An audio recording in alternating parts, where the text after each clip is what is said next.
Chapter 2 The Seven Hermetic Principles. The principles of truth are seven. He who knows these, understandingly, possesses the magic key before whose touch all the doors of the temple fly open. The Kybalion. The seven Hermetic principles, upon which the entire Hermetic philosophy is based, are as follows. 1. The Principle of Mentalism. 2. The Principle of Correspondence. 3. The Principle of Vibration. 4. The Principle of Polarity. 5. The Principle of Rhythm. 6. The Principle of Cause and Effect. 7. The Principle of Gender. These seven principles will be discussed and explained as we proceed with these lessons. A short explanation of each, however, may as well be given at this point. 1. The Principle of Mentalism. The all is mind, the universe is mental. The Kybalion. This principle embodies the truth that all is mind. It explains that the all, which is the substantial reality underlying all the outward manifestations and appearances which we know under the terms of the material universe, the phenomena of life, matter, energy, and, in short, all that is apparent to our material senses, is spirit, which in itself is unknowable and undefinable, but which may be considered and thought of as an universal, infinite, living mind. It also explains that all the phenomenal world or universe is simply a mental creation of the all, subject to the laws of created things, and that the universe, as a whole, and in its parts or units, has its existence in the mind of the all, in which mind we live and move and have our being. This principle, by establishing the mental nature of the universe, easily explains all of the varied mental and psychic phenomena that occupy such a large portion of the public attention, and which, without such explanation, are non-understandable and defy scientific treatment. An understanding of this great Hermetic principle of mentalism enables the individual to readily grasp the laws of the mental universe, and to apply the same to his well-being and advancement. The Hermetic student is enabled to apply intelligently the great mental laws, instead of using them in a haphazard manner. With the master key in his possession, the student may unlock the many doors of the mental and psychic temple of knowledge, and enter the same freely and intelligently. This principle explains the true nature of energy, power, and matter, and why and how all these are subordinate to the mastery of mind. One of the old Hermetic masters wrote, long ages ago, "He who grasps the truth of the mental nature of the universe is well advanced on the path to mastery." And these words are as true today as at the time they were first written. Without this master key, mastery is impossible, and the student knocks in vain at the many doors of the temple. 2. The Principle of Correspondence. As above, so below, as below, so above. The Kybalion. This principle embodies the truth that there is always a correspondence between the laws and phenomena of the various planes of being and life. The old Hermetic axiom ran in these words, as above, so below, as below, so above. And the grasping of this principle gives one the means of solving many a dark paradox, and hidden secret of nature. There are planes beyond our knowing, but when we apply the principle of correspondence to them we are able to understand much that would otherwise be unknowable to us. This principle is of universal application and manifestation, on the various planes of the material, mental, and spiritual universe. It is an universal law.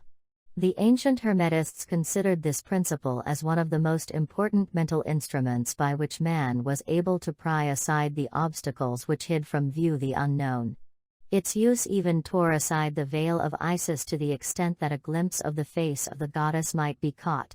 Just as a knowledge of the principles of geometry enables man to measure distant suns and their movements, while seated in his observatory, so a knowledge of the principle of correspondence enables man to reason intelligently from the known to the unknown. Studying the monad, he understands the archangel. 3. The Principle of Vibration. Nothing rests, everything moves, everything vibrates. The Kybalion. This principle embodies the truth that everything is in motion, everything vibrates, nothing is at rest, facts which modern science endorses, and which each new scientific discovery tends to verify. And yet this Hermetic principle was enunciated thousands of years ago by the masters of ancient Egypt. This principle explains that the differences between different manifestations of matter, energy, mind, and even spirit, result largely from varying rates of vibration.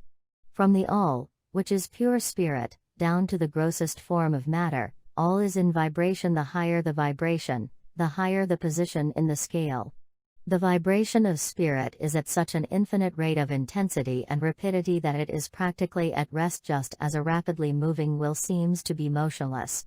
And at the other end of the scale, there are gross forms of matter whose vibrations are so low as to seem at rest.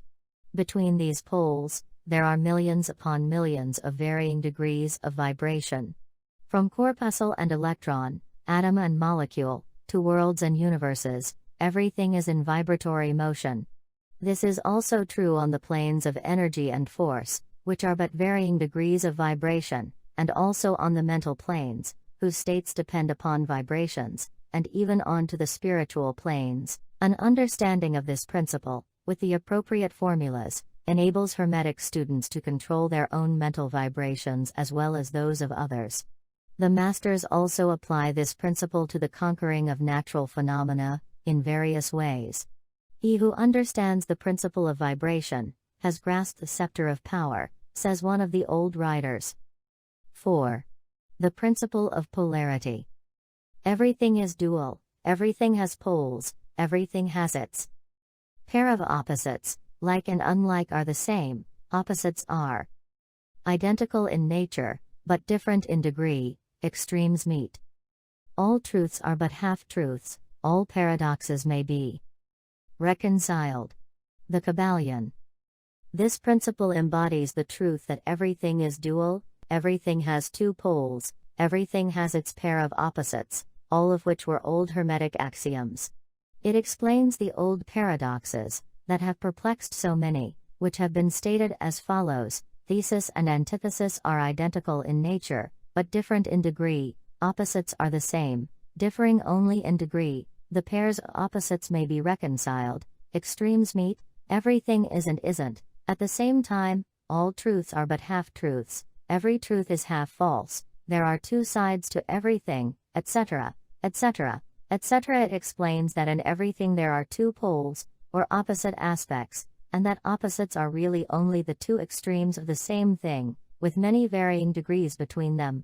To illustrate, heat and cold, although opposites, are really the same thing, the differences consisting merely of degrees of the same thing.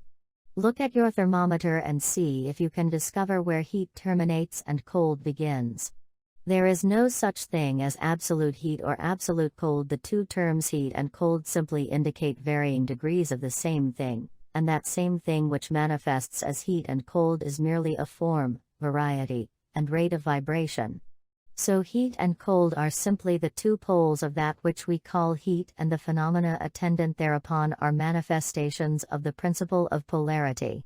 The same principle manifests in the case of light and darkness, which are the same thing, the difference consisting of varying degrees between the two poles of the phenomena.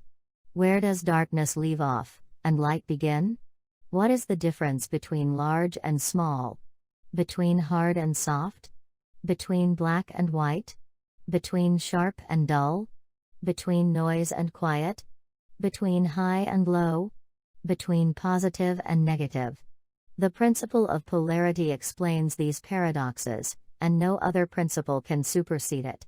The same principle operates on the mental plane.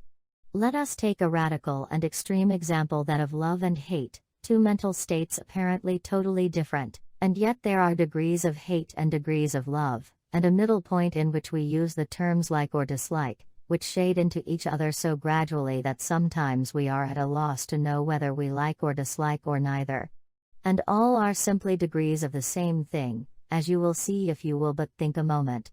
And, more than this, and considered of more importance by the Hermetists, it is possible to change the vibrations of hate to the vibrations of love, in one's own mind, and in the minds of others.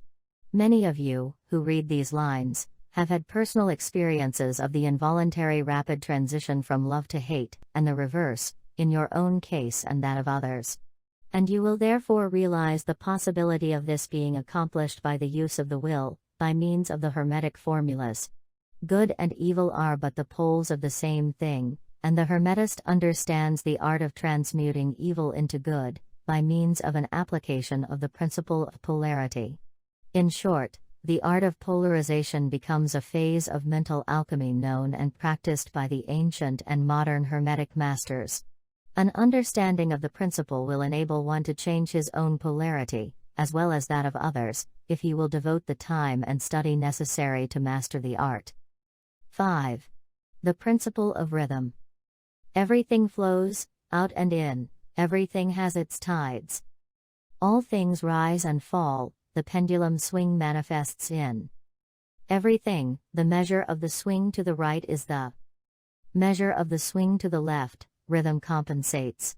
The Kybalion. This principle embodies the truth that in everything there is manifested a measured motion, to and fro, a flow and inflow, a swing backward and forward, a pendulum-like movement, a tide-like ebb and flow, a high tide and low tide, between the two poles which exist in accordance with the principle of polarity described a moment ago. There is always an action and a reaction, an advance and a retreat, a rising and a sinking.